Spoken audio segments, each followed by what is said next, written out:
Jusqu'à 9h, Good Morning Business.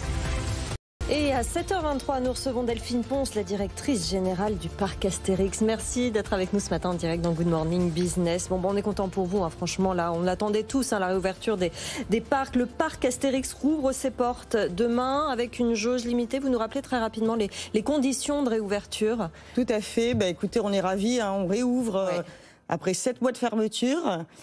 Et on réouvre avec le parc au complet. Donc on a nos 42 attractions pour accueillir nos visiteurs. Les personnages seront là, les hôtels seront tous ouverts, les 3 hôtels. Et effectivement, on a établi une jauge à 65% de la capacité maximale du parc. Donc, comme la capacité à 30 000, on est à une jauge à 20 000 visiteurs. Ça va vous contraindre, cette jauge? Est-ce qu'en ce moment, on est au mois de juin, il vous arrive de faire le plein sur les 30 000? Écoutez, on va démarrer plus réduit. On va démarrer sur demain à 12 000, puis on va monter à 15 000, et puis on va monter progressivement à 20 000, de façon à assurer la distanciation entre les visiteurs.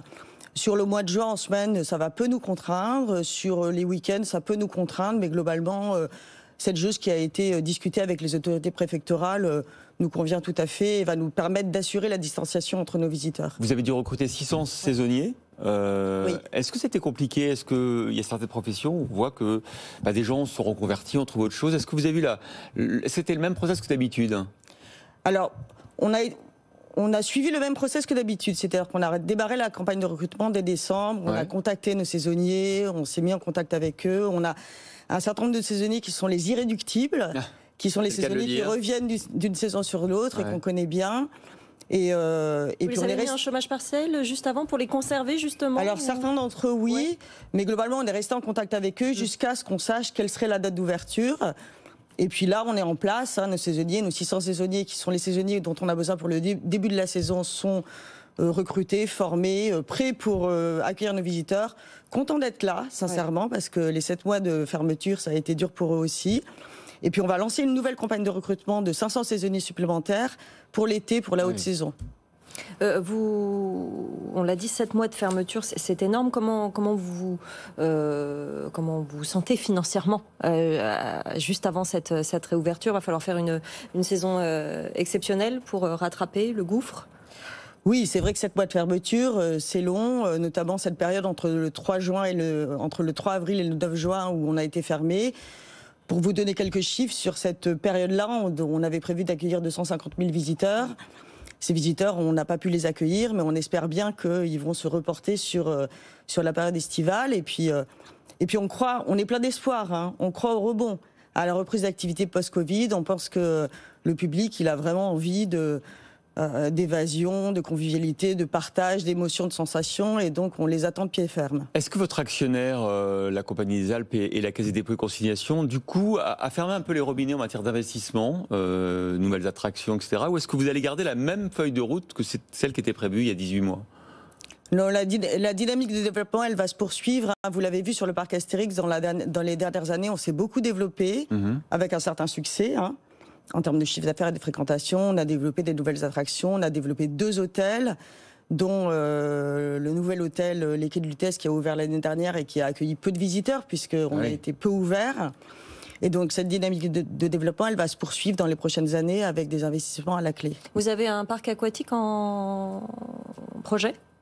Alors oui, je vois à quoi vous faites référence. Donc dans les projets qui sont dans les tuyaux, il y a des nouveaux divertissements, d'une part, pour l'année prochaine et une grosse attraction en 2023. Il y a la poursuite de la dynamique de développement hôtelière, avec un projet de 4e hôtel. Et il y a effectivement la conviction que l'univers Astérix peut justifier la proposition d'une autre expérience de loisir pour nos visiteurs, qu'on appelle dans notre jargon une second gate, et qui pourrait être un parc aquatique, mais à ce stade, c'est au stade de la réflexion. Ça veut dire qu'il pourrait y avoir un 2e parc, comme Disney a 2 parcs avec les studios. Vous pourriez y avoir deux parcs Astérix, c'est ça? Côte à côte peut-être, ou d'un endroit différent? C'est le principe. 2 expériences de loisirs différentes, toujours sur la thématique Astérix, qui est un univers qui est très riche et très inspirant. Il n'y a plus d'animaux en revanche. Vous avez dû, avec la nouvelle loi sur le bien-être animal, abandonner le dolphinarium? Oui, on a pris la décision de fermer le delphinarium il y a déjà plusieurs années, pour nous recentrer vraiment sur notre cœur de métier, parc de loisirs, et Et il y a encore un peu d'animaux au parc Astérix, puisqu'il y a une mini-ferme au sein du village. Mais on se recentre effectivement sur la thématique parc d'attractions. Il y a toujours des rapaces? Non, il n'y a pas de rapaces. Non, il n'y avait pas ce spectacle de rapaces à un moment donné? Par le passé, mais il y a longtemps. Bon, c'était il y a longtemps alors. La clientèle étrangère, pour le moment absente pour cette reprise, ça représentait combien avant dans votre chiffre d'affaires? Alors la clientèle étrangère, ça représente selon les années entre 8 et 10% de la fréquentation. Donc on a essentiellement une clientèle franco-française pour l'instant, mais c'est vrai que le développement hôtelier vise à attirer une clientèle étrangère plus nombreuse. Le 4e hôtel, il serait sur le site, il serait juste... Oui, tout à fait. En fait, on a vraiment cette ambition de développer des hôtels extrêmement thématisés, très immersifs. En plus, le parc Astérix, c'est au milieu d'une forêt, dans un écrin de verdure, donc c'est un vrai dépaysement.